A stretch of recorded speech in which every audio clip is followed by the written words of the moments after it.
자, 시작하겠습니다. 자, 오늘 재밌는 건 재밌는데 양이 좀 오늘 많아요. 279페이지 보도록 하겠습니다.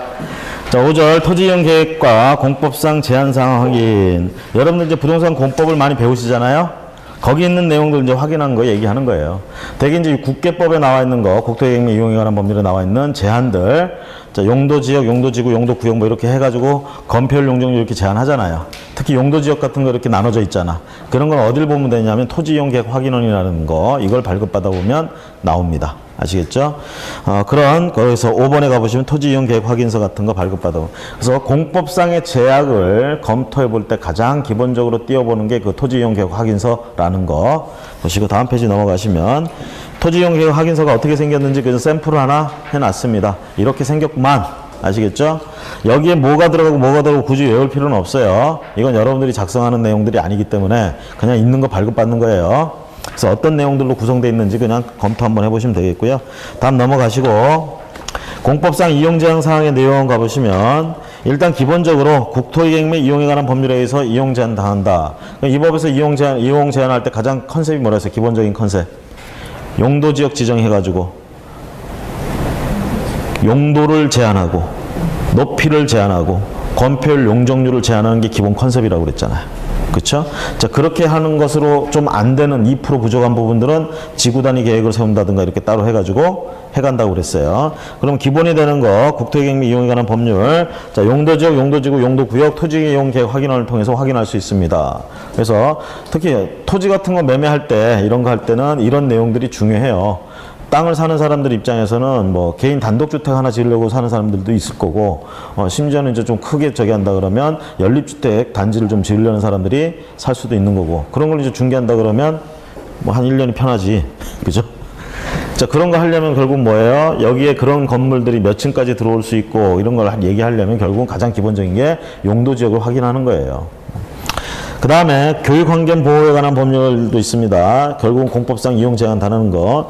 자, 이게 교육환경 보호구역이라는 게 있는데요. 이 법에 의할 것 같으면. 자, 거기 A, B 이렇게 해가지고 절대보호구역, 상대보호구역 이렇게 나눠집니다. 이 개념은 좀 줄쳐서 좀 보시기 바랍니다. 이게 왜 중요하냐면, 전에도 한번 살짝 얘기했지 모르겠지만 학교 근처에 상가 건물을 얻어가지고 거기서 무슨 PC방을 한다든가 이런 거 할 때 아무 생각 없이 얻었다가 못하는 경우가 생겨요. 응? 거기 나와 있는 그것 때문에 그런 거야. 이 법 때문에. 사실 학교 근처는 우리가 클린하게 보호를 해야 되겠죠. 유흥업소 같은 거 못 들어오게 하고, 그렇죠? 그래서 이런 법이 존재하는 거고, 그래서 이런 것들이 있기 때문에 만약에 상가 건물 갖다가 임대차 계약을 여러분들이 중개한다 그러면 그 들어오려는 사람이 뭘 하려는지도 파악을 해야 돼요. 그래가지고 이게 되는지 안 되는지 미리 물어보고 관공서에 확인을 해야 되는 거야, 결론적으로. 그래서 그런 차원에서 지금 그 개념들 이해하세요. 기획본에 나와 있는 거 A, B까지 좀 보시고요. 자, 그 다음에 산업직접 활성화 및 공장 설립에 관한 법률을, 자, 공장 부지 같은 거 이제 여러분들이 또 중개를 해야 되는 경우들이 생겨요. 어떤 사람들이 이제 공장을 짓기 위해서 땅이 필요하다 이런 사람들 있잖아. 그렇죠? 그럼 보통 토지도 지목이 공장으로 돼 있는 거는 우리가 공장을 지을 수 있는데, 그게 또 이제 한계가 있어. 왜 공장 이런 거 하다 보면 항상 오폐수나 이런 것들이 나오고 주변에 악영향을 미치고 이렇게 하잖아.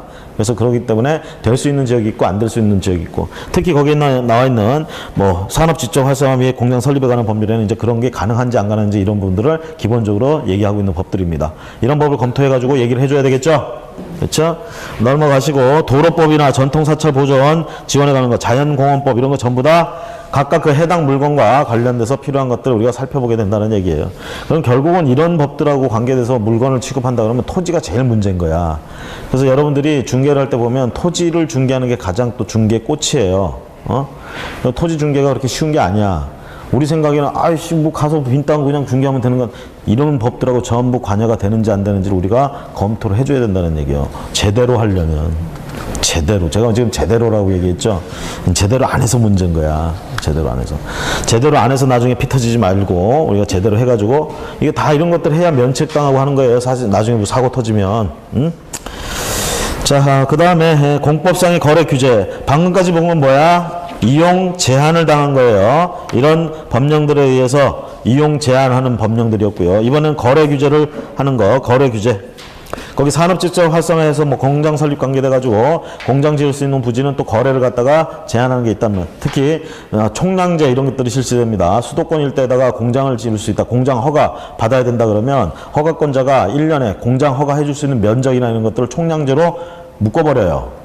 그러면 이거 앞에서 순서대로 그냥 해가지고 면적이 채워진다고, 나중에 가면은 해주고 싶어도 허가를 못 해주는 그런데, 그러니까 초창기 하는 게 좋겠지. 공장 신청하고 뭐 이런 것들. 그런 총량제 관련돼서 이렇게 거래 규제 보시고, 오른쪽에 가보시면 사립학교법, 향교재산. 자, 사립학교법 보시면, 자, 우리가 학교 같은 것들은 법인격이 있나요? 사립학교, 무슨 학교라고 있어. 이 학교가 법인격이 있어? 민법에서 얘기하는 법인이야? 아닙니다. 학교는 법인이 아니에요. 학교는 법인격이 없어요. 아니, 그럼 학교 이름을 그 학교 이름으로 하는 게 아니라 그 뒤에 있는 재단 이름으로 하는 겁니다. 아시겠죠? 법인격은 재단이 있습니다. 재단. 자, 그러면 사립학교, 재단, 법인에 이 사립학교를 유지하고 이렇게 가기 위해서는 재산, 기본 재산이 필요하겠지. 재단은 재산이 출연된 거잖아. 자, 그럼 기본 재산 함부로 팔아치우고 그러면 되겠어, 안 되겠어? 그러니까 결국은 이런 재단 법인의 이런 기본 재산 같은 것들은 거래에 제한을 받게 되는 재산들입니다. 그게 뭐가 재단이 되는지 그 각각 법령에 그렇게 기본적으로 나와 있는 거, 거기 소개되어 있는 부분만 여러분들이 보시면 돼요. 그 법령을 다 보실 필요는 없어. 향교재산도 그렇고 해서 전통사찰도 그렇고요. 거기 부동산 투자회사법도 마찬가지고. 자, 농지법 같은 거 특히 보세요. 농지법. 여러분들 공법에서 농지법 배우죠? 농지는 누가 소유할 수 있어요? 농사 짓는 사람한테 농지를 주자는 게 농지법의 취지야. 우리 서울에 살거나 수도권에 사는 사람처럼 농사도 안 짓는데 돈은 많은 사람들, 이런 사람들이 농지를 갖다가 취득하게 되면 그 다음에 그 농지 뭐 합니까? 소장농한테 주거나, 그렇죠? 그런 것도 없으면 그냥 놀리거나, 이렇게 되면 황폐화되고 식량 자급자족이 안 되잖아. 그래서 농지는 농사 지을 사람한테 가는 게 좋습니다. 그렇죠? 농지를 농지가 아닌 걸로 쓰는 걸 우리가 전용이라고 그러죠? 그럼 농지 전용이 쉬울까 안 쉬울까? 당연히 어렵지. 농지 전용은 그냥 하면 안 돼. 허가를 받거나 좀 경미하다 그러면 신고로 갈 수는 있는데 어쨌든 좀 까다로워요. 그렇죠? 이런 게 있고, 그 다음에 농지를 또 취득하려면 어떻게 돼? 농사를 지어야 되니까 농사 지을 사람이 아닌 사람은 못 산다 이 얘기입니다. 그럼 일단 농업인들은, 우리가 농업인이라는 사람들은 농사를 짓는 사람들이죠. 이 사람들은 얼마든지 취득을 할 수 있어요. 농지를. 그 외에 일반인들은 취득 못하냐? 취득은 할 수 있는데 대신 농사를 지을 각오로 취득을 해야 돼. 그래서 농업경영계획서나 이런 거 제출해가지고 농지취득 자격증명서를 발급받으면 되겠다. 이런 얘기가 거기 나오고 있습니다. 그래서 거기 농지 소유 상환해가지고 기억에 나오죠. 우리가 상속을, 내가 농업인은 아닌데 우리 부모가 농업인이었어. 농지가 있었다는 거지. 근데 이분들이 돌아가셔가지고 나한테 농지가 상속됐어. 이건 상속받을 수 있어요. 근데 일정 기간이 넘어가면, 농사를 안 짓게 되면 일정 기간이 넘어가면 1만 제곱미터 넘는 부분은 처분해야 됩니다.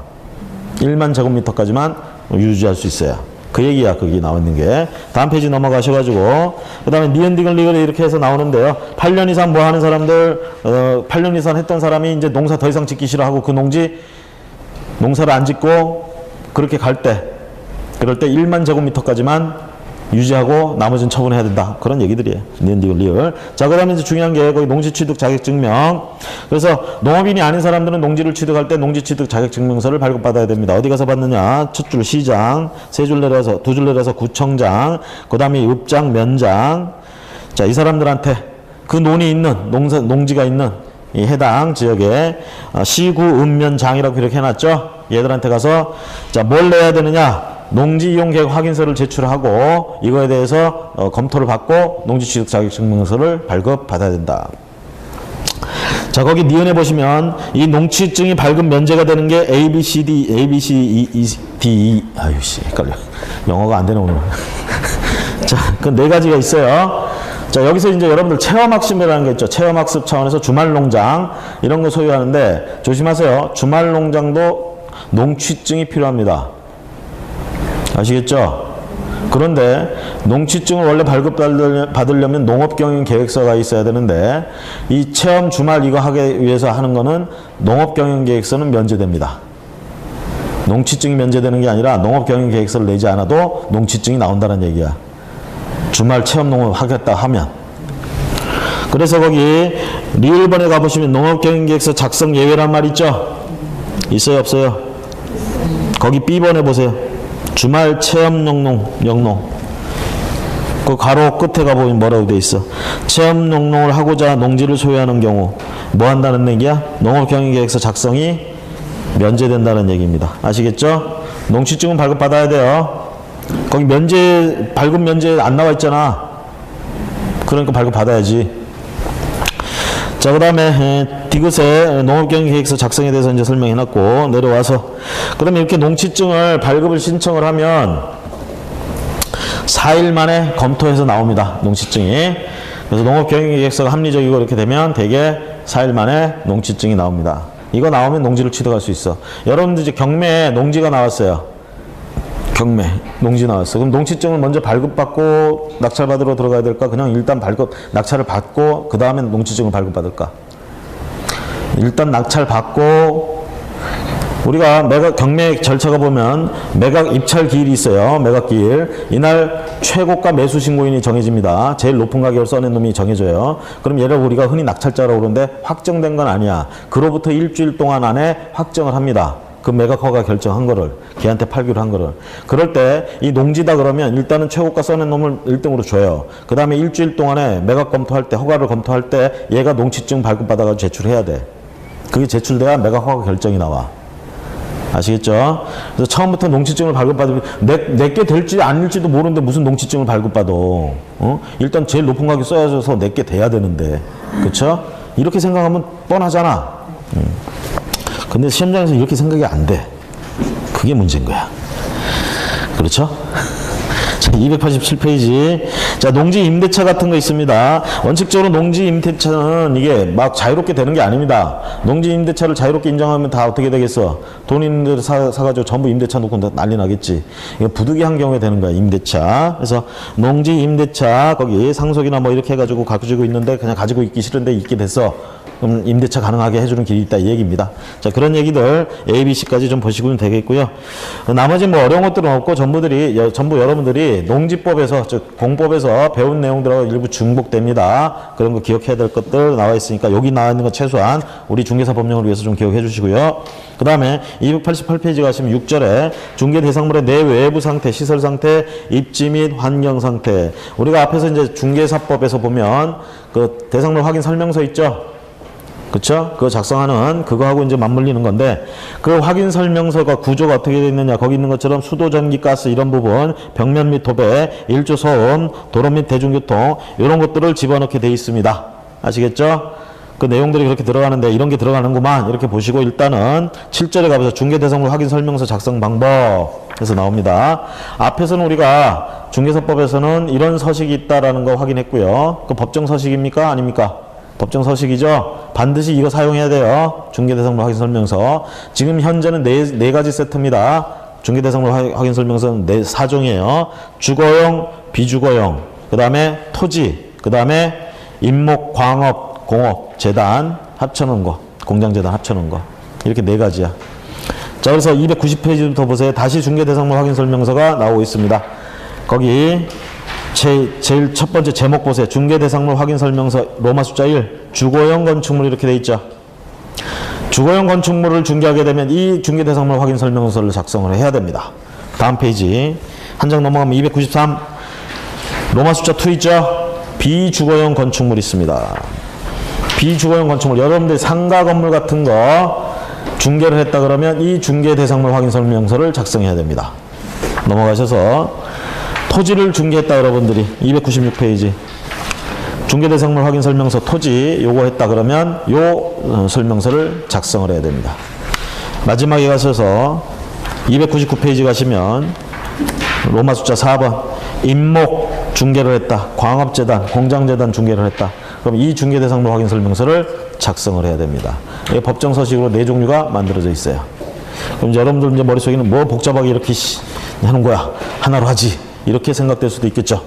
그래서 여러분들은 이제 제일 처음에 합격하고 나면 바로 공인중개사 개업을 하시는 분들이 아파트 단지에다 열심히 하려는 이유가 거기 있습니다.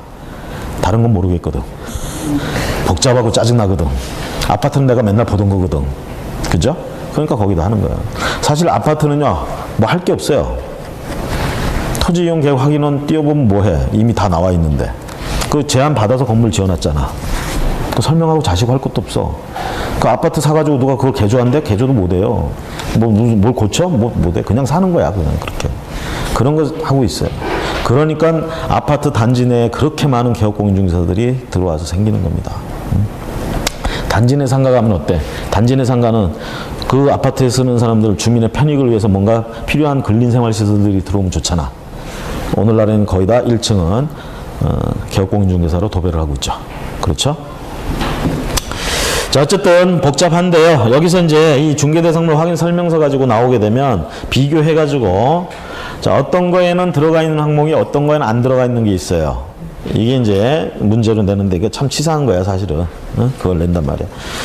자, 여러분들 290페이지로 다시 돌아와서 보세요. 주거용 건축물에서요, 나오고 있죠. 항상 주거용 건축물을 기본으로 잡고 보세요. 거기 첫 번째 조금 굵은 글씨 있어요. 조금 내려오다 보면 1. 개업공인중개사 기본 확인사항이라고 보이세요?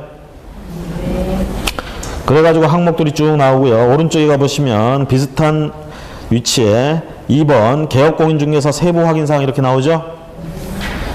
그 다음에 거기서 조금 내려가 보면 로마 숫자 3번 중개보수 등에 관한 사항 이렇게 나오죠? 그리고 마지막에는 뭐 매수인, 매도인 이런 사람들 인적사항, 개업공인중개사 인적사항들이 이렇게 들어가는 난이 나옵니다. 크게 이렇게 네 부분으로 구성되어 있어요. 그래서 첫 번째는 기본 확인사항, 그 다음 세부 확인사항, 그 다음에 수수료 같은 거 보수 이런 거 적는 부분 이렇게 나눠져 있습니다. 이게 주거용이에요. 그러면 비주거용 가보면 비주거용도 사실은 뭐 상업건물도 거의 주거용하고 비슷하잖아요. 그렇죠? 그러면 비주거용 가보세요. 비주거용에 여기도 기본 확인사항이 있고요. 다음 페이지 가보시면 세부 확인, 그 다음에 중개보수 있고, 그 다음에 매도인 매수인란 이렇게 들어갑니다. 비슷하죠? 근데 이제 없는 게 있어. 앞에 주거용이는 있는데 여기는 없는 거 293페이지 하단부에 동그라미 4번 입지조건 보이세요? 입지조건에 도로와의 관계, 대중교통, 주차장 이런 건 나오는데 주거용하고 항상 비교해서 얘기합니다. 주거용하고 비교해서 교통시설 얘기가 없어요. 여기는 입지 조건에 교통시설 얘기가 들어가야 되는데 교통시설 얘기가 없어. 그 다음에 판매 및 의료시설 얘기도 없어요. 여기에 판매 및 의료시설. 그 다음에 맨 밑에 가보시면 5번에 관리에 관한 사항 나오죠. 그렇죠? 그 다음에 이 주거용에서는 뭐가 나오냐면 비선호시설에 대해서 나와요. 근데 여기는 그런 게 없어. 비선호시설이 없어요. 여기는 우리가 여러분들 화학공장 같은 게 옆에 있어. 케미칼 이런 공장이 아주 쾌적하죠. 환경. 주거환경 쾌적해요? 옆에 케미칼 이런 게 있어. 이거 비선호시설이야, 이런 것들이. 주거 환경에서는 이게 굉장히 중요해요. 그러니까 이런 걸 설명을 해야 돼. 주변에 이런 게 있는지 없는지. 아시겠죠? 근데 비주거형에서는 거기서 장사하고 뭐 이렇게 하는 거는 그런 거 별로 신경 쓰지 말라는 얘기 같아. 그래서 그게 없어. 비선. 그 다음에 넘어가셔서 294페이지 가보시면 그 중개보수 등에 관한 사항이 있죠? 3번에 중개보수 등에 관한 사항. 로마 숫자 3번. 그죠? 294페이지 그 바로 위에 벽면이라고 나와 있죠. 이게 주거용에 가면 도배 상태도 같이 들어가 있어. 벽면 도배 상태. 근데 상가 건물 이쪽에서는 도배는 필요 없나 봐. 도배는 신경 안 써. 빼버렸어.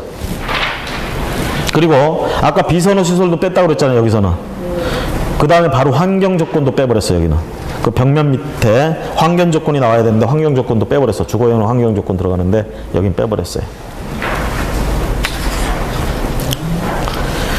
그래서 기본적으로 비교를 하면 이게 주거용하고 비주거용하고 가장 많이 흔하게 비교합니다. 이 정도만 일단은 체크해 놓으시고 나머지는 뭐 더 있는데 그거는 나중에 한번 또 돌아갈 때 얘기를 하거나 여러분들이 따로 정리를 하시면 되겠고. 자, 그렇게 해서 대상물 확인 설명 넘어갑니다. 넘어가시고 자, 부동산 계약 실무해서 303페이지 가봅니다. 자, 지금까지는 이제 주로 뭘 했어요? 중개 대상물에 대해서 설명하고 이런저런 설명을 하면서 얘기를 해왔죠? 이제 본격적으로 이제 계약서를 쓰고 이제 계약 단계로 들어가는 거야. 계약 실무. 자, 계약의 체결. 뭐, 계약 자유의 원칙 이런 건 민법에서 다 배우죠? 계약 자유. 누구하고 계약을 하던 어떤 내용의 계약을 하던 이런 건 자유죠.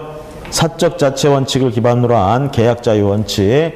자, 그런데 다만 제한은 어디에가 선량한 풍속 기타 사회질서 그 목적이나 이런 것들이 반하면 안 되겠죠. 그것만 아니면 계약 자유 원칙. 그래서 계약 체결 전에 뭐 주의사항 해서 나오는데 기본적으로 계약 조건이 뭔지 확인해야 되겠죠. 서로 간에. 넘어가시고. 그 다음에 당사자가 권리가 있는지 없는지, 처분 권한이 있는지 없는지, 당사자는 누군지 분명히 확인을 해야 되겠죠. 돈은 누가 가져가야 되는지. 그쵸? 자, 그 다음에 기타 거래 유형별 확인해가지고 나오는데, 뭐 상환주택의 거래, 우리가 도시개발 사업이나 이런 거 하다 보면 토지 상환 채권이나 이런 걸 통해서 상환주택 같은 거 나오겠죠. 그런 상환주택 거래한다고 그럴 때 필요한 내용, 계약할 때 그 내용입니다. 그 다음에 임치지상의 건물 매수 같은 거. 임치지상이라는 게 뭐겠어요? 토지를 임치해가지고 그 위에다가 건물을 지었대. 그럼 건물만 지금 매각한다는 얘기예요, 지금. 응? 건물만 거래한다는 얘기야. 그러면 당사자들한테 이게 지금 건물만 거래된다는 걸 알려야 돼, 말아야 돼? 당연히 알려야지. 그쵸? 그런 걸 주의하면서 계약을 하라는 얘기입니다. 환지, 예정지, 예매, 매매, 그 다음 오른쪽에 토지 일부 매매, 이런 것들 할 때 그렇고요. 그 다음에 5번에 보세요. 만약에 등기사항 증명서를 발급받아 봤더니 지금 매매하려고 그러는데 가등기, 환매등기, 과압류, 과처분 등기, 경매 개시결정 등기 이런 등기가 돼 있대. 그럼 거래를 해 말어? 중개를 해 말어? 머리 아픈데 안 해? 응? 이거 당연히 계약을 할 때 이 부분을 어떻게 해결할 건지를 확인을 하고, 그쵸? 그 부분에 대한 약속을 하고 계약을 해야 되겠죠? 뭐 저당권 같은 거 있다 그러면 인수할지 말지, 그쵸? 아니면 돈 갖고 말소할지 말지, 이런 결정해 가면서. 자, 특히 경매 개시 결정 등기가 돼 있는 물건을 갖다가 매각을 한다. 매매를 하는데 그냥 이거 있는 상태에서 그냥 아무 말 없이 매매를 했어. 그럼 경매 개시 결정 등기 그대로 살아있죠? 그 얘기는 경매가 진행되고 있다는 얘기야. 그럼 소유권 이전 등기를 통해서 소유권을 취득하는데 이 상태로 있으면 이 사람 나중에 이거 경매해가지고 낙찰받은 사람 나오면 낙찰자한테 대항 못합니다. 이 사람 뭐라고 취급받냐? 제3자 취급받아요. 제3자 취급받아서 뭐 건물의 소유권, 토지의 소유권 날리는 거야. 그럼 날렸으니까 이제 누구한테 가서 보복을 하겠어? 보복이야. 누구한테 와서 화풀이를 하겠어? 응? 개업공인중개사한테.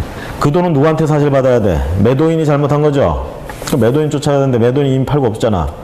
그러니까 우리는 뭐예요? 경매 개시 결정 등기돼 있다 그러면 이 등기 말소할 건지 말 건지 확인하고 경매 취하할 건지 말 건지 확인하고 이렇게 매각을 해야 되겠지. 그런 거 하라는 얘기입니다, 지금. 그 다음 계약서 작성 교부, 뭐 작성해서 교부한다 뭐 이런 얘기들을 하는데요. 특별한 조건 같은 건 특약사항으로 넣어야 되고요. 그 다음에 사안마다 케이스 바이 케이스이기 때문에 계약하다 보면 이런 조건 저런 조건 다 튀어나와. 그럴 때 이제 여러분들은 항상 배운 대로 민법과 이런 것들에 따라서 민법에 권리에 대해서는 민법을 기본으로 해가지고 그런 걸 판단해 가면서 조건 같은 걸 달아가면서 해야 된다는 얘기입니다. 자, 그 다음에 공인중개사법상의 계약서의 기재사항 이렇게 나오는데, 자, 거래계약서는 법정 서식이 있나요? 거래계약서 권장 서식은 있죠? 법정 서식은 없어요. 권장 서식을 꼭 써야 되는 건 아니에요. 다음 넘어가시고. 그러면 그런 공인중개사법상 어쨌든 거래계약서가 어떤 서식인 간에 꼭 기재돼야 될 사항, 거래 당사자의 인적사항 들어가 말어? 안 들어가도 돼요? 응? 반드시 들어가야지. 그 다음에 어떤 물건을 중개한 건지 확실히 들어가야 되겠죠? 거래한 건지 물건의 표시. 그 다음에 날짜 중요합니다. 계약일 같은 건 들어가야 되고요. 그 다음에 또 중요한 게 뭐야? 돈이 중요하잖아. 거래 금액 이런 것들 들어가야 되고. 자, 오른쪽에 이제 관련돼 가지고 판례 보시면 필지 매매와 수량 매매 구분 이렇게 나오고 있습니다. 오른쪽에 맨 위에 판례 필지 매매와 수량 매매. 요거는 여러분들이 민법에서도 착오나 뭐 이런 것과 관련돼서 또 문제가 될 수 있어요. 요 판례는 여러분들이 보시기 바랍니다. 필지 매매, 수량 매매 구분하는 거. 그 다음에 계약금의 성격. 자, 이건 민법에서 여러분들 배웠죠. 계약금. 이게 해약금의 성격이냐, 위약금의 성격이냐, 그쵸? 손해배상의 예정이냐, 뭐 이런 것도 배웠잖아요. 그거 얘기니까 넘어가시고요. 그 다음에 이제 이런 계약서에는 당연히 계약금이 얼마고 이런 거 어떻게 지불하고 이런 거 당연히 들어가야 되겠죠. 그럼 그것과 동시에 물건을 어떻게 인도할 건지, 언제 인도할 건지 그런 내용도 들어가 줘야 되겠죠. 그래서 310페이지 물건의 인도 일시라든가 이런 거 나오고요. 그 다음에 이 거래를 통해서 이전되는 권리가 뭔지, 권리 이전의 내용이 나와야 되겠죠. 그렇죠. 그 다음에 311페이지 가보시면 7번 이거는 있다면 나와야 되는 거야. 뭐 계약의 조건이나 기한이 있는 경우에는 그 조건과 기한도 계약서에 써줘야 나중에 딴소리 안 하지. 그렇죠. 지금 계약서에 쓰는 이 내용들은요 전부 구두로만 해도 다 성립합니다. 우리나라에서는. 그렇죠. 그런데 왜 계약서를 쓰게끔 만드는 거야. 특히 개업공증에서 관련됐을 때 거래계약서를 나중에 딴소리하고 헛소리하고 이럴까봐 계약서를 작성하게 하는 거예요. 지금 거래계약서. 자, 거기에 8번 특히 체크하세요. 거래계약서에 중개대상물 확인 설명서 교부일자가 기록이 돼야 됩니다. 중개대상물 확인 설명서 반드시 교부해야 되죠. 반드시 교부해야 되는데 언제 교부했는지 그 날짜를 써줘야 돼. 어디다 써주느냐. 거래계약서에다 씁니다. 거래계약서에다가. 그 다음에 뭐 기타 약정사항들 이런 것들이 들어갑니다. 거기 동그라미 1번에 담보책임 나오는데 이건 여러분들이 민법에서 배우는 저기 매도인의 담보책임과 같은 것들이에요. 그 담보책임 때문에 무과실로 책임집니다. 자기가 잘못을 안 해도 물건에 하자가 생기고 이러면 물건 파는 사람은 책임을 져야 되는 거야. 그러면서 그거 법에 나와 있는 책임이며 무과실 책임입니다. 과실이 없어도 책임을 지는 거예요. 넘어가시고요. 자, 여러분들 그 저기 채권 파트, 계약 파트에서 위험 부담의 문제 이런 거 다 배웠죠? 응? 위험 부담. 위험은 누가 부담해요?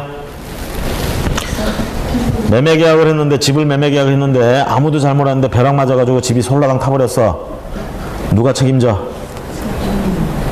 이럴 때 매도인은 나머지 잔금을 청구할 수 없고 받은 돈도 오히려 돌려줘야 되잖아. 결국 매도인이 책임지는 거야. 자기 물건 자기가 채무조 위험부담주의 이렇게 얘기하잖아요. 물건을 넘겨주는 입장에서는 채무자가 매도인이잖아. 그렇죠? 여기서 책임지는 거야. 그래서 더 이상 이행을 청구할 수 없고, 그렇죠? 그게 위험부담의 얘기예요. 그 다음에 매매 비용 같은 것들, 매매하는데 들어가는 비용, 이것저것 부대 비용들이 있겠죠? 자, 그랬을 때 세 번째로 쌍방이 균분하여 부담한다. 뭐 이렇게 얘기할 수 있고요. 물론 당사자가 약정을 해가지고 달리 정할 수도 있어요. 자, 그 다음에 넘어가시고 쭉쭉 가시면 계약 체결에 관련한 법률 그러면 특히 부동산 등기 특별조치법, 부동산 등기 특별조치법 민법에서 배워야 안 배워요? 부속법령으로 배우죠? 안 배워요? 응? 부동산 등기 특별조치법 배운 적 없어요? 여러분들 주택임대차보법, 상가건물임대차보법 배우죠? 그 다음에 부동산 실권리자 명의등기에 관한 법률, 부동산 등기 특별조치법, 그리고 또 하나가 있던데 뭐 하여튼 5개가 내가 보기엔 그 부속법령이야. 민법이 5개까지 들어갈 거예요. 아마 교수님이 나중에 아마 몰아서 해주실 것 같은데. 자, 부동산 등기 특별조치법은 한마디로 얘기하면 그겁니다. 중간생략 등기 하는 애들 있죠? 이런 애들 지금 막아보려고 나오는 거야. 그래서 그 법에서는 중간생략 등기 같은 거 하지 말라는 얘기고, 중간생략 등기 어겼어. 그럼 소유권 취득 못해요? 사법적 효력은 무시하지 않는다고 그랬죠? 취득은 한데 대신 이 부동산 등기 특별조치법에 걸리니까 어떻게 돼? 어떻게 돼? 벌금 이딴 거, 징역 이딴 거 죽어요? 자, 그래서 이 법에서는 지금 거기 가로 2번에 가보시면 미등기 전매 중간생략 등기 같은 거 금지해 놨습니다. 그래서 이걸 하게 되면 이 법 위반이에요. 이 법 위반해가지고 처벌받게 된다는 얘기입니다. 처벌은 받는데 어쨌든 사인 간에 그런 거는 허용된다. 다음 페이지 가시면 그래서 이런 걸 방지해 보려고 뭔 제도를 넣냐, 거민 신청 하라고 돼 있습니다. 이 법에서 매매를 하면 등기 신청할 때 거민 계약서 가져오라 이렇게 얘기를 했어요. 그래서 거민 신청을 해야 된다. 그래서 거민 해야 되는 경우와 거민 안 받아도 되는 경우 표로 정리해 놨습니다. 316페이지 그거 정도 정리하시고, 그 다음에 오늘날 이 거민 제도는 거의 있으나마나한 제도가 됐어요. 부동산 거래 신고 제도가 훨씬 더 활용되고 있기 때문에. 자, 다음에 주택임대차보호법 317페이지 상가건물 임대차보호법 요거까지 하고 조금 쉬었다가 할게요. 자, 주택임대차보호법, 상가분譲임대차보호법, 여러분들은 이 민법의 부속법령으로서 배우는데요. 핵심 내용은 그겁니다. 자, 갑이라고 갑의 집에 대해서 주택이야 임대차 계약을 체결해. 그러면 얘가 얻는 거는 권리 뭐예요? 저 물건을 사용할 수 있는 임차권. 이쪽은 임대인. 그러면서 얘는 차임을 지급하기로 했어. 월세. 차임을 청구할 수 있는 권리가 있고, 이쪽은 이걸 사용하게 해달라는 권리가 있죠. 자, 이 임차권은 분류할 때 물권이에요, 채권이에요?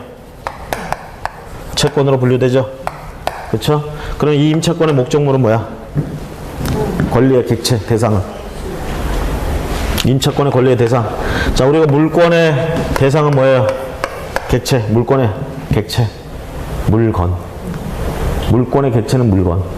소유권의 대상, 물건. 그죠? 그럼 채권의 대상은 행위 또는 급부라고 얘기하잖아. 목적. 그러면 여기서 임차권의 대상은 뭐냐? 이 목적물, 물건 자체가 아니에요. 이 물건을 얘가 잘 사용 수익하게 해주는 갑의 행위. 그게 이 임차권의 목적인 거야. 아시겠죠? 자, 그러면서 임차권, 채권은 상대권이라고 얘기하죠. 그렇죠? 자, 이 상황에서 보세요. 갑의 집이 병한테 경매로 넘어갔어요. 낙찰됐어요. 지금 주택임대차보호법이 어떤 시절에 얘기를 합니다. 지금 주택임대차보호법은 1980년 이후에 만들어져서 지금 시행되고 있어요. 그게 어떤 민법만 존재하던 시절을 생각해 봅니다. 자, 이렇게 경매로 낙찰 받았어요. 그럼 이 임차인 보증금 예를 들어서 1억에 월 30만 원 뭐 이렇게 내고 살았어. 보증금 1억. 이거 어디 가서 받냐 이 얘기죠. 그렇죠? 자, 그리고 이 집에서 계속 살 수 있느냐 이 얘기야. 낙찰 받아서 소유권 취득했죠. 뭐 취득한 거야? 물권 취득했죠. 얘는 물권자고 얘는 이 집에서 지금 뭐야? 채권을 행사하고 있는 사람이죠. 물권하고 채권하고 부딪혀서 누가 이겨? 물권 우선의 원칙. 물론 권리는 얘가 나중에 취득했어요. 하지만 물권과 채권을 비교할 땐 시간 순서로 안 합니다. 그냥 물권이냐 채권이냐 이거 가지고 비교해요. 물권이 이기죠?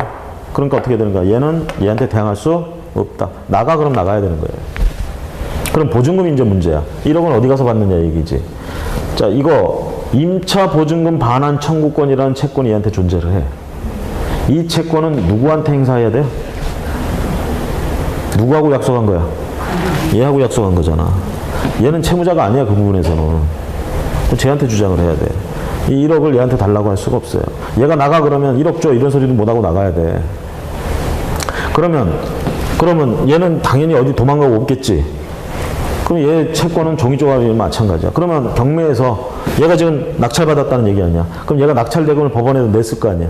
그 돈 가지고 지금 채권자들 배당해 줄 거 아니야. 그럼 거기 가서 받을 수 있느냐 이 얘기지. 그것도 안 돼요. 배당 요구하면 이런 일반 채권자들은 배당 요구, 채권 신고하고 같이 배당 요구를 하면 이 집에 저당권이나 이런 담보물건들 먼저 배당해주고 나중에 생겼음에도 불구하고 얘들 먼저 배당해주고 남는 게 있으면 저런 금전 채권자들 우르륵 몰려옵니다. 걔들 또 어떻게 돼? 채권자들 평등의 원칙 지배하죠. 동순위로 이렇게 나란히 놓고 채권에게 비례해서 나눠줘요. 이렇게 배당받을 일은 절대 없어요. 돈이 여기까지 안 와. 앞에서 담보물권자들이 다 가지고 간다는 거예요. 쉽게 얘기하면 얘는 어떻게 된 거예요? 지금 하루아침에 경매를 통해서 낙동강 오리알이 되는 거지. 전 재산인 1억 날리고 물론 임차 보증금 반환 청구권은 여전히 살아있어. 소멸되지 않았어. 그런데 그 대상이 어디 갔는지 몰라. 있으나마나한 권리예요. 그 다음에 이 집을 사용할 수 있는 권리는 물권한테 깨져가지고 나올 수밖에 없는 거예요. 이런 사람이 넘치게 되더라 이 얘기입니다. 민법만 있던 시절에 법이 있는데도 이렇게 보호를 받지 못하는 사람들. 이런 사람들이 서민이야. 대한민국의 주축 구성원은 누구예요? 서민이에요. 우리 90%가 서민이잖아. 여기 계신 분들은 서민이 아니구나. 1% 안에 들어가셔? 서민이라고. 이런 서민들이 일을 열심히 하고 잘 해줘야 나라가 부강하는데 이 사람들이 집에 들어가면 잠 잘 때마다 이 경매 들어갔네 안 들어갔네 그것 때문에 고민이야. 잠이 잘 와나. 그럼 다음날 일 잘해 못해? 못하니. 효율성 있어 없어? 망하지. 그래서 얘들 어떻게 좀 잘해주자. 그쵸? 그래서 나온 게 주택임대차보호법이에요. 주택임대차 보호법이 나오기 전에도 민법 자체도 얘들이 보호받는 방법은 있어. 얘가 지금 채권 말고 이거 물권 얻으면 어때? 물권으로 얻으면 물권은 시간 순서대로 보호받잖아. 적어도. 그렇죠? 뭐가 있어요? 전세권 등기. 물권인 전세권. 그게 있는데 지금 그거 자 전세권 등기하자 그러면 등기 공동신청주의죠. 얘 서류하고 얘 서류가 같이 들어가야 돼. 얘가 서류 내줘 안 내줘? 안 내주더란 얘기지. 전세권 등기라도 하면 막 자기 인생이 빨간 줄이 가는 것처럼 생각하는 사람들 있어. 막 안 내준단 말이야. 응? 안 내줘. 그러니까 결국은 법에 나와 있는데 이용을 못해. 그 방법은. 그럼 임차권 이것도 있어요. 민법에 임차권 등기하는 법이 있어. 심지어 뭐라고 되어 있는지 아세요? 별다른 약정이 없는 한 얘가 임차권 등기하겠다 그러면 갑은 협조해야 된다 이렇게 돼 있어요. 근데 현실은 협조해 안 해? 안 해요. 협조해달라고 그럴 것 같으면 갑은 딱 그러지. 일단은 뭐 법 들고 나오면 자기가 이제 해줘야 된다면 해줘. 그리고 이제 1년만 기다려라. 너 반드시 갱신 안 한다. 너. 이러고 있다고. 그리고 그때부터 이제 껄끄러워지는 거지. 같이 살아야 되는데. 응? 아침에 애가 나갔다 들어오는데 맨날 어디 터져서 나와. 주인 아저씨가 자꾸 때려, 씨. 응? 이런 일들이 벌어지는 거야. 그러니까 이거 임차권 등기 해달라고 하겠어, 못 하겠어? 못 하는 거지. 그래서 결국은 안 되겠다. 민법으로는 안 되겠구만. 그래서 새롭게 법을 하나 만들어서 보호해주자. 애지간하면 민법으로 해보려고 그랬는데 안 되니까 법을 하나 만든 게 주택임대차보호법. 그래서 주택임대차보호법에서는 이 보호법은 진짜로 뭘 보호하는 거야? 이 임차권을 보호하자 이 얘기야. 보호하기 위해서 등기하자 이 법에서. 그럼 이 법 만드나 마나지. 등기하는 방법은 민법도 있는데 안 되잖아. 근데 새롭게 법을 만들면서 또 등기하래. 바보도 아니고. 그러니까 여기서 뭐라고 하느냐. 등기 없이 이런 권리를 보호받는 방법. 그러니까 등기 없이 받는 방법이 뭐예요? 딱 이 법에서는 두 가지 지켜줍니다. 대항력 여부하고 우선 변제권. 아까 경매에서 얘 배당받을 수 있다고 그랬어? 없다고 그랬어? 순서에 거의 들어갈 수가 없다고 그랬잖아요. 그래서 그걸 배당받으려면 저당권자처럼 우선 변제권 같은 거 주면 좋겠다 이 얘기야. 얘들한테도. 채권이기 때문에 이런 거 없는데 얘들을 보호하기 위해서 이런 거 주자 이 얘기야. 이 두 가지예요. 우선 변제권이. 주택임대차법에서 대항력 주기 위해서 대항력권 뭐야? 전입, 주민등록 플러스 인도. 이사 들어가는 거야. 점유하는 거지. 주민등록 전입한다고 그러죠? 이 두 개만 하면 평상시엔 대항력이 발생해. 이길 0시, 다음날 0시부터. 그런데 이게 만약에 이 물건이 경매 들어간다 그러면 얘가 틀려져.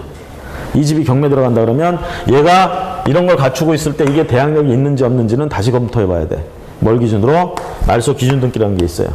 참고로 거기다 뭐 나중에 실무상에도 다 필요할 텐데 적어 놓으세요. 말소 기준 등기가 될 수 있는 거 저당, 근저당, 압류, 가압류, 담보, 가등기, 경매 등기. 이 경매 등기는 강제 경매 등기를 얘기합니다. 이 네 가지. 그래서 여러분들 그 경매 뭐 이런 다는데 보면은 권리 분석한다는 말 들어보셨죠? 권리 분석이란 말 들어보셨죠? 그렇잖아. 여기 다른 학원에서도 막 꼬시잖아. 우리 학원에서 경매 강의 들으세요. 막 하시면서 권리 분석 뭐 이렇게 잘해요. 맞아. 그래서 그 권리 분석이라는 거 간단하게 하면 그겁니다. 권리 분석을 통해서 얻고자 하는 목적은 내가 낙찰받았을 때 소유권, 내가 온전한 소유권을 가질 수 있느냐, 어떤 제한이 가해지는 소유권을 가질 수 있느냐, 그걸 가름해보고자 권리 분석을 하는 거예요. 권리 분석을 할 때 가장 기본이 되는 게 이겁니다. 등기 띄워보고 등기부에 이런 권리가 나오는지 빨리 찾아보는 거야. 이런 권리가 여러 개 나온다 그러면 그 중에 제일 빨리 된 거, 날짜가. 그놈이 기준이 되는 거예요. 말소 기준. 예를 들어서 등기부와 다른 건 없는데 저당권이 5개 들어가 있어. 저당권이 능력자죠. 돈 많이 빌린 거 아니야. 하나 물건 하나 가지고 그렇게 넘치게 돈 빌린 것도 능력입니다. 사실은. 어? 자, 저당권이 5개가 있어요. 그럼 저당권 말소 기준 등기가 될 수 있다며. 이 중에 어떤 거냐? 1순위로 되어 있는 거. 제일 빠른 저당권 등기. 걔가 말소 기준이야. 그럼 말소 기준이라는 표현은 어떻게 되느냐? 그럼 1순위 A 저당, 2순위 B 저당, 3순위 C 저당 이렇게 있어요. 얘가 말소 기준이야. 그러면 말소 기준 등기라는 의미는 낙찰됐을 때 이 저당권 말소 기준 등기 포함해서 뒤에 있는 건 전부 말소된다는 뜻이에요. 그 얘기는 낙찰자한테 아무런 부담을 주지 않는다는 뜻입니다. 아시겠죠? 낙찰자는 자기가 써낸 가격만 내면 되는 거 끝이야. 자기가 받겠다고 한 가격만 내면 끝이야. 그 돈 가지고 법원에서 배당을 해주고 얘들은 권리를 저당권을 전부 다 말소시켜버려요. 그럼 나는 부담이 없는 소유권을 취득하게 되는 거야. 그랬을 때, 자, 주택 임차인이 이렇게 있다, 존재한다 그러면 주택 임차인이 일단 등기 안 했겠죠? 그렇죠? 그럼 저 날짜를 가지고 이 저당권하고 비교합니다. 말소 기준 등기하고 비교를 해서 얘보다 앞에 들어간 애는 정말 무소불위의 막강한 임차인이에요. 하지만 얘 뒤에 들어간 임차인은 하루살이야. 파리 목숨이야. 왜? 이 경매 들어가면 얘가 말소 기준이니까 뒤에 서 있잖아. 임차권 소멸해요. 낙찰되면. 그러니까 저 임차인은 더 이상 이 집에 버티고 있을 즉 낙찰자가 와서 나가 그러면 대항할 수가 없어요. 대항력이 없다는 표현은 그 뜻입니다. 그런데 말소 기준 등기 앞에 저 전입이나 저런 거 요건을 다 갖췄다. 그러면 이건 집이 낙찰되고 어쩌고 해도 걱정할 필요가 없어. 자기 보증금 챙길 때까지는 안 나고 버티면 돼, 그냥. 아시겠죠? 이게 말소 기준. 자, 그럴 때 이제 날짜 비교할 때 이제 문제가 됩니다. 예를 들어서 7월 4일 날 7월 4일 날 오후 3시에 이사 들어갔어. 전입신고도 7월 4일 날 했어요. 그럼 대항력은 언제 발생하는 거야, 저거? 이길 0시라고 그랬죠? 7월 5일 0시부터 대항력이 발생합니다. 그러면 등기부에 보니까 A가 저당권이 7월 4일 날 등기돼 있어. 접수일이 7월 4일이야. 등기는 언제 등기가 완성되는 거죠? 등기 맞춰지는 거 언제 맞춰져? 접수한 때예요? 등기관이 다 기재하고 기록하고 서명 날인을 했을 때 교합한다. 조금 전자적으로 하니까 뭐 인증서나 이런 거 다 해서 요걸 맞췄을 때 맞춰지면 등기는 언제 한 걸로 봐? 접수한 때 한 걸로 봅니다. 기재를 다 맞춰서 등기관이 마치면 등기의 완성 날짜는 등기한 거는 접수한 때로 봐. 예를 들면 7월 4일 날 오후 5시에 가서 신청을 했어. 등기 신청을. 등기관이 앉아서 앞에 일 하다 보니까 못했어. 6시 퇴근해. 다음날 아침에 출근해가지고 9시부터 해가지고 밀린 일 하겠지. 그러다 보니까 등기 기재를 이거를 7월 5일 날 오전 10시에 해줬어. 그럼 등기일이 이날이냐 이 얘기잖아요. 접수한 때로 본다고. 그러면 7월 4일 날 등기한 걸로 보는 거예요. 이렇게 되면. 아시겠죠? 그러면 저당권 같은 거, 물권은 언제부터 효력이 발생되느냐? 등기한 때부터 효력 발생합니다. 그럼 이거 언제 효력 발생하는 거야? 7월 4일. 얘는 언제 대항력 발생했어? 7월 5일 0시라고 그랬잖아. 얘 앞인 거야, 뒤인 거야? 뒤인 거예요. 이거 살고 있다가 경매 들어가면 난리나. 말소기준 등기 뒤란 말이야. 아시겠어요? 여러분들이 개업공인중개사로서 중개하다 보면요. 세 얻으려고 오는 사람들은 제일 무섭고 두려운 게 이런 것들이야. 이런 걸 물어본다고. 그러면 여러분들이 그때 이 집은 뭐 깨끗해. 어?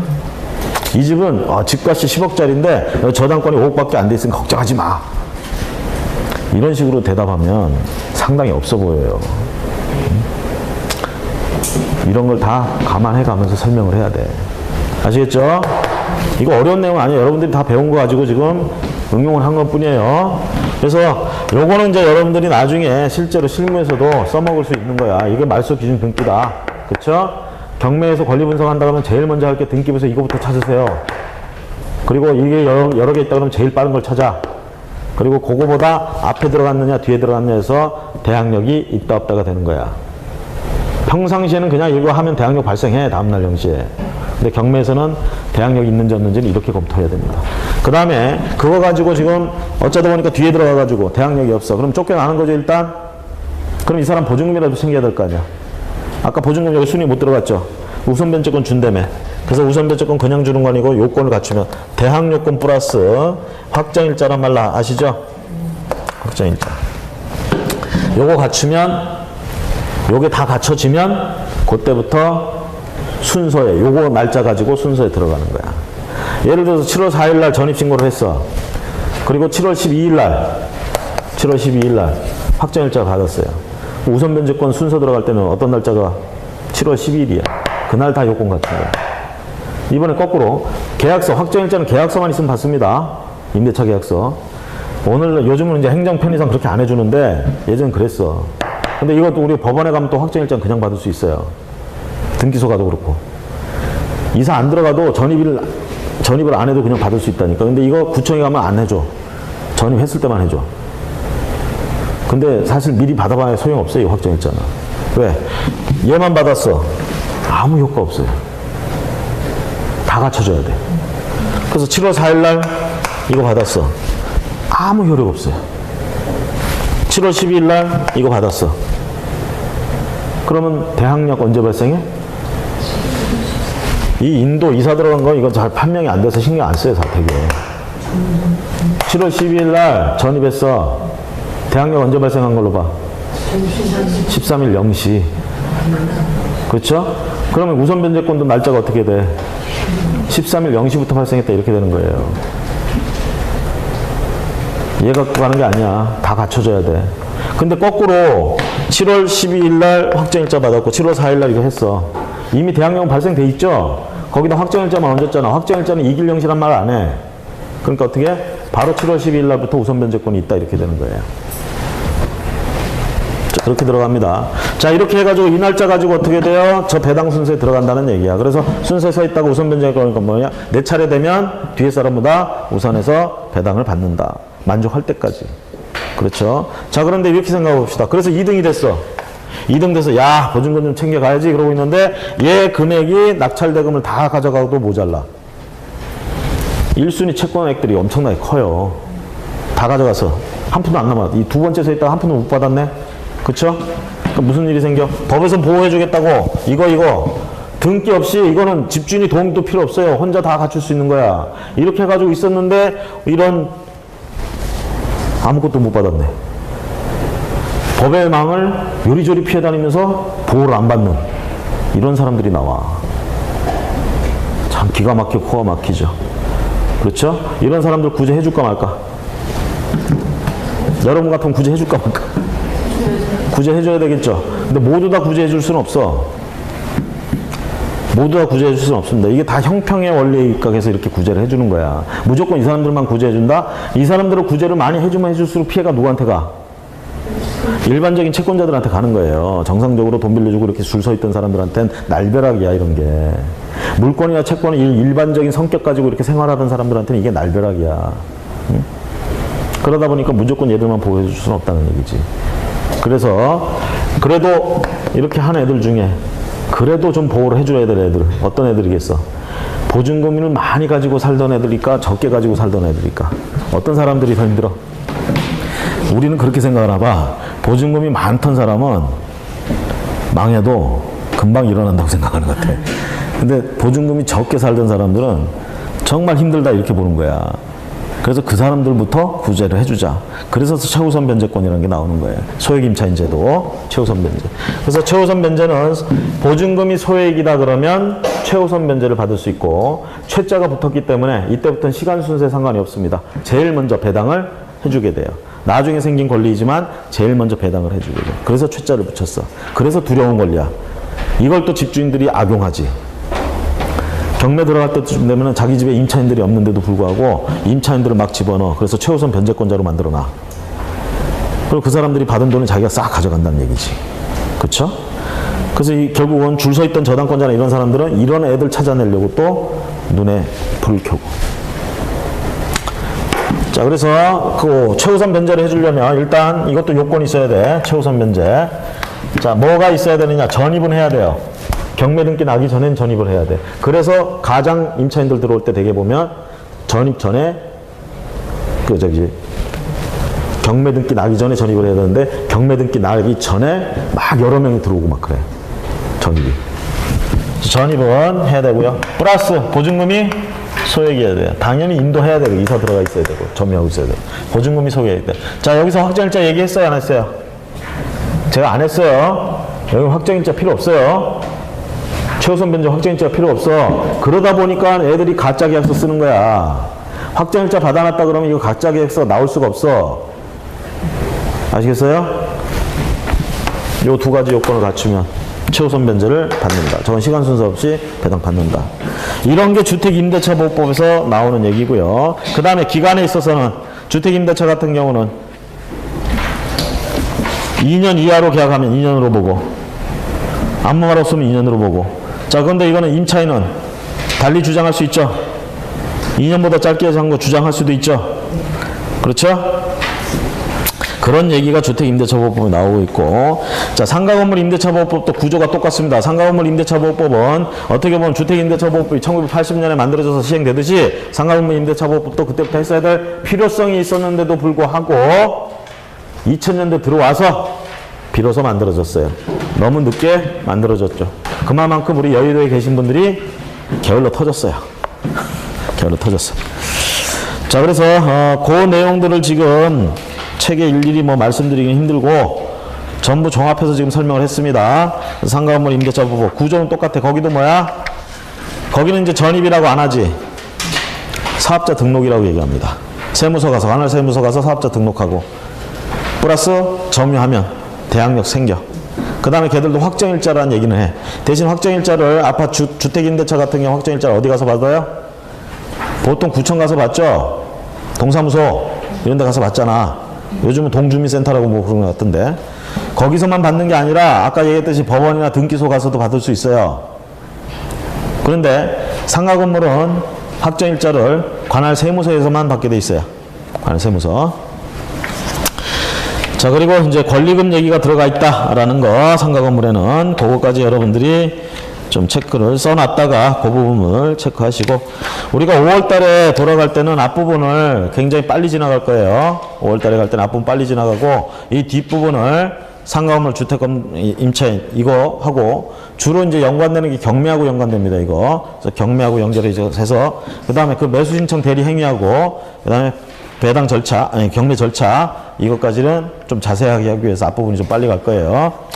자, 여기까지 하고요. 거기 임대차까지 보시고, 거기 343페이지 부동산 실권리자 명의 등기에 관한 법률 잠깐 쉬었다가 요거 하고 그 매각 절차, 경매 매각 절차 잠깐 보고 끝내도록 하겠습니다. 잠깐만 쉬었다 할게요.